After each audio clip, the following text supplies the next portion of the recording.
Jane Seymour is often remembered as Henry VIII's perfect wife, a woman of quiet virtue, submissive grace and, most importantly, the one who finally gave him the son and heir he so desperately wanted. But behind the polished image of the demure, obedient queen lies a far more intriguing story. She was not just the woman who followed Anne Boleyn, she was the woman who replaced her. But did she steal Henry away, or was Henry already looking for an exit? Was Jane simply a pawn in a larger political game, or did she actively manoeuvre her way onto the throne, knowing full well that Anne Boleyn would not survive the transition? These are the questions that history still debates, and to find the answers we need to go back to the court of Henry VIII in 1536, a court filled with secrets, betrayals and an ever-present fear of the executioner's blade.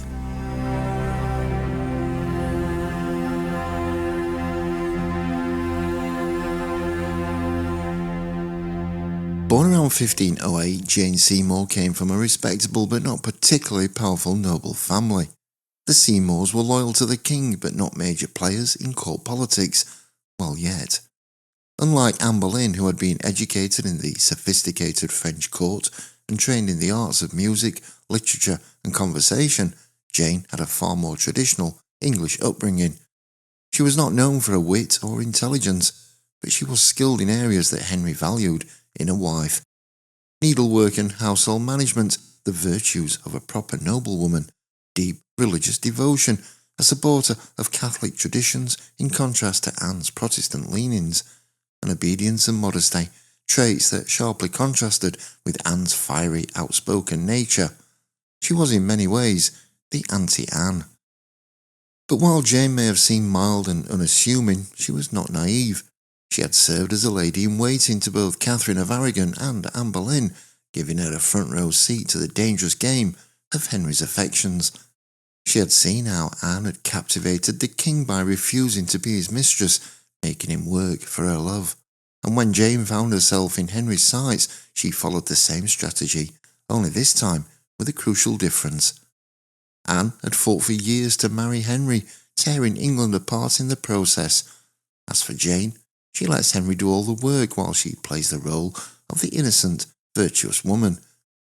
So was it an act, or was she indeed the passive figure history often portrays her as? By early 1536, Anne Boleyn's position as queen was becoming more and more precarious. She had won Henry's love at great cost. His marriage to Catherine of Aragon had been annulled, the Pope had excommunicated him, and England had broken away from the Catholic Church.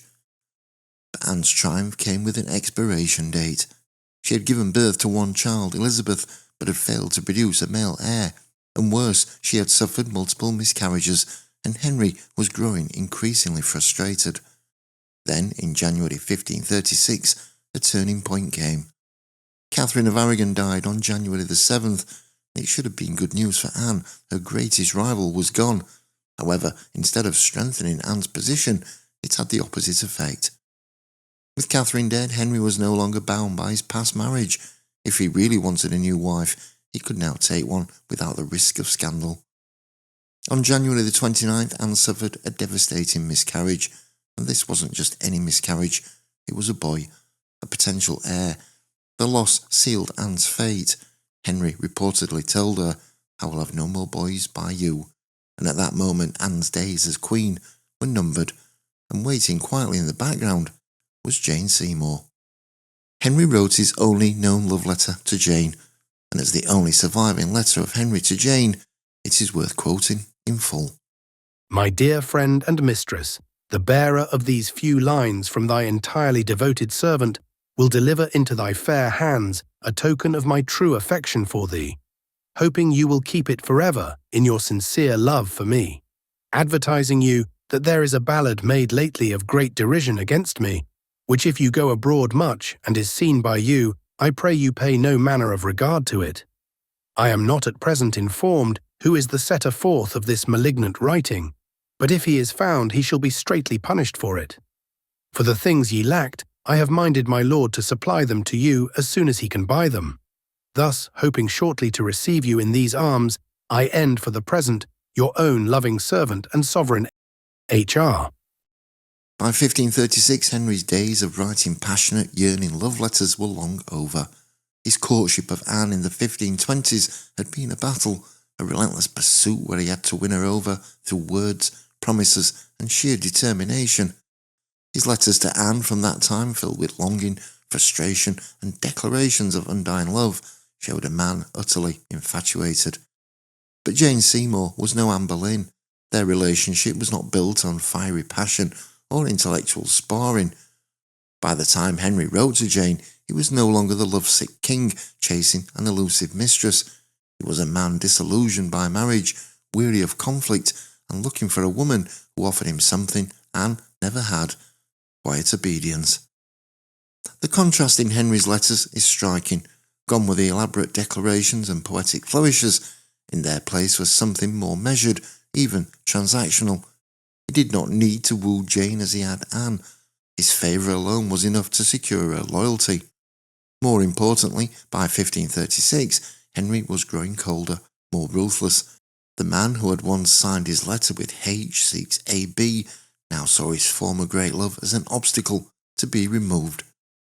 If Henry had ever written to Anne with such adoration in 1536, it would not have been to court her, it would have been to remind her of what she had lost.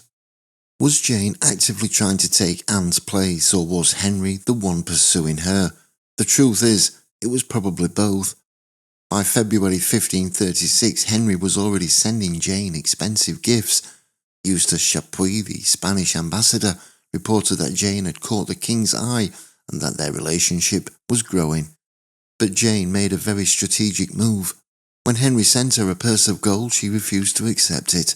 She reportedly told the messenger, "If the king truly wishes to give me a gift, let it be when I am married." But she also kissed Henry's letter before returning it, a subtle but undeniable sign of encouragement. This was a masterstroke. By refusing to become Henry's mistress, Jane positioned herself as a woman of virtue, a stark contrast to Anne, who had spent 5 years fighting to be Henry's queen. From this moment on, Jane was no longer just another courtly flirtation. She was a serious contender. By April 1536, Jane was a direct threat to Anne. Some sources even suggest their rivalry turned physical. One dramatic, though possibly exaggerated account claimed that a moment when Jane Seymour proudly displayed Henry's locket was one of those small but significant courtly gestures that sent ripples through the Tudor court. Anne Boleyn, always quick to sense a threat, would not have missed the implications. Henry had once wooed Anne with similar tokens, and now barely a few years into their marriage, he was gifting another woman in much the same way. The locket itself was more than just jewellery, it was a declaration. Jane's decision to wear it openly was bold, if not entirely calculated. Did she mean to provoke Anne, or was she simply basking in the king's attention? Either way, it worked. The Queen's reaction was telling. According to some accounts, when Anne caught sight of Jane flaunting the locket, she was so enraged that she tore it from Jane's neck with such force that her fingers bled. Whether or not this detail is entirely true, it captures the emotional stakes of the moment. Anne knew better than anyone that a small favour from the king could turn into something far more dangerous. Henry's court was a place where power shifted with a glance, a smile, or in this case a locket.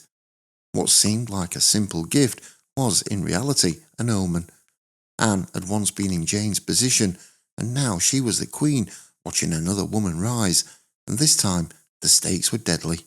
According to Thomas Fuller in his History of the Worthies of England, it is currently traditional that at her first coming to court, Queen Anne Boleyn, espying a jewel pendant about her neck, snatched thereat, desirous to see, the other unwilling to show it, and casually hurt her hand with her own violence. But it grieved her heart more when she perceived it the king's picture by himself bestowed upon her, who from this day forward dated her own declining and the other's ascending in her husband's affection. the tension between Anne Boleyn and Jane Seymour was no mere courtly rivalry. It was personal, emotional, and increasingly volatile. Anne, once the cunning and ambitious outsider, now found herself playing the role of the threatened wife, while Jane, far from the meek and passive figure she is often portrayed as, proved she was not above fighting back. The incident with the locket was a turning point. Anne's fury at seeing her husband's likeness around another woman's neck was entirely understandable.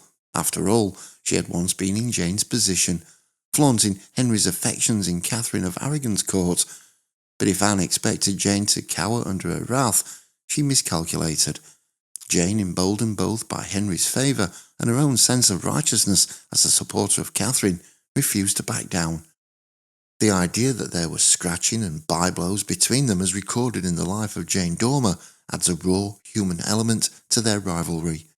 The image of the Queen and her lady-in-waiting physically attacking each other, however undignified, highlights the sheer intensity of the situation. This was no cold, calculated battle of wits. It was an open, emotional struggle for dominance played out in the Queen's own household. Anne's aggression only played into Jane's hands. If Anne was hoping to intimidate her, she instead handed Jane the perfect excuse to play the victim. It is easy to imagine Jane tearfully recounting the episode to Henry, painting herself as a meek and dutiful servant suffering at the hands of a jealous and unstable wife. And given Henry's growing frustration with Anne, her failure to produce a male heir, her fiery temper and her inability to hold her tongue, Jane's quiet contrast must have been all the more appealing. The more Anne lashed out, the more Henry drifted toward Jane. In a court where appearances were everything, this shift in favour would soon prove fatal. Now, while these stories may be embroidered over time, one thing is sure: Anne knew Jane was a threat, and she was right. In late 1536, Anne's enemies, who also happened to be Jane's supporters, began plotting her downfall. On May 2nd, 1536, Anne was arrested and imprisoned in the Tower of London, accused of adultery, incest and treason. On May 19, 1536, Anne was executed by beheading. And how did Henry react? Well, the very next morning he became officially betrothed to Jane Seymour, and 10 days later they were married. The speed of it all was shocking, even by Henry's standards. It strongly suggests that Jane's marriage to the king had been planned before Anne's trial. So did Jane Seymour steal the throne, and how much responsibility does Jane bear for Anne's death? We can point out now the case against Jane. She knowingly entered a relationship with a married man. Her refusal to be a mistress forced Henry to find a way to marry her, and Anne's enemies surrounded her and may have known about their plans. The case for Jane is slightly different. Could she have really said no to a king? She may not have known Anne would be executed, as Henry's first wife had simply been exiled. Her family, eager to rise in status, may have pressured her into the relationship, but ultimately Jane got everything Anne had fought for: the crown, Henry's devotion, and most importantly, a son. As we look at the final verdict, the question must be, did Jane steal Henry? Well, Henry was already looking for a way out of his marriage, but Jane did not resist. She played her role perfectly, the patient, virtuous woman who would never challenge Henry like Anne, and for that, she won. But what do you think? Was Jane a victim of circumstance, or was she a cunning opportunist? Let me know in the comments. And until next time, keep exploring the past with us, and I'll see you in the next video. Bye for now.